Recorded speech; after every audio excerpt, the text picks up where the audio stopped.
연애복덕방, 오늘은 가수 이선희와 권진영 후크엔터테인먼트 대표가 경제 공동체라는 의혹과 관련해서 살펴보겠습니다. 이선희와 권 대표의 경제 공동체 의혹은 이달 초 한 온라인 연예 매체에서 이선희가 대표로 있는 원엔터테인먼트에서 이천동 한강맨션 아파트의 인테리어 비용 1,200만 원을 대납했는데 알고 보니 이 집이 권진영 대표의 집이라는 기사가 나오면서 시작됐습니다.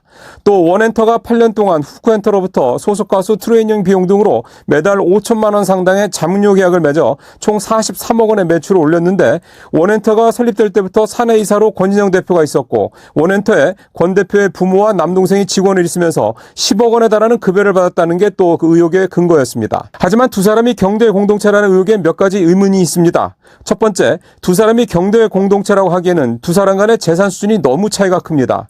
권 대표는 후크엔터를 통해 지난 20년 동안 부동산으로만 120억 원 이상, 회사 주식 매각으로만 270억 원 이상을 벌어 총 400억 원이 넘는 큰 부자가 됐지만 같은 기간 이선희는 그나마 한 채 있던 이천동 집마저도 딸에게 증여하고 자신은 집을 반 가까이 줄여 그것도 임대로 살고 있습니다.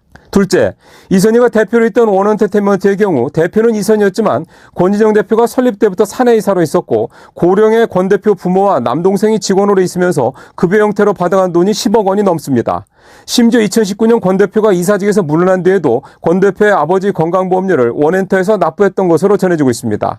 여기에다 이 씨의 콘서트 연출료 등의 명목으로 권 대표 본인은 물론 권 대표의 지인까지 수천만에서 수억 원을 받아간 것으로 보도되기도 했습니다. 원엔터의 대표는 이선이지만 돈이 오가는 흔적을 보면 원엔터의 가장 큰 수혜자는 권진영 대표고 그래서 원엔터가 사실상 권 대표의 사근고 역할을 했다는 지적이 나오고 있습니다. 세 번째, 권 대표가 후크엔터를 2021년 12월 초록뱀 미디어에 440억 원에 매각하면서 회사 지분 37%에 가는 지분을 임직원들에 나눠줬는데 이 가운데 이선희가 25억 9,600만 원, 이 씨의 딸 윤 씨가 4억 4천만 원어치의 지분을 받은 것으로 보도됐습니다.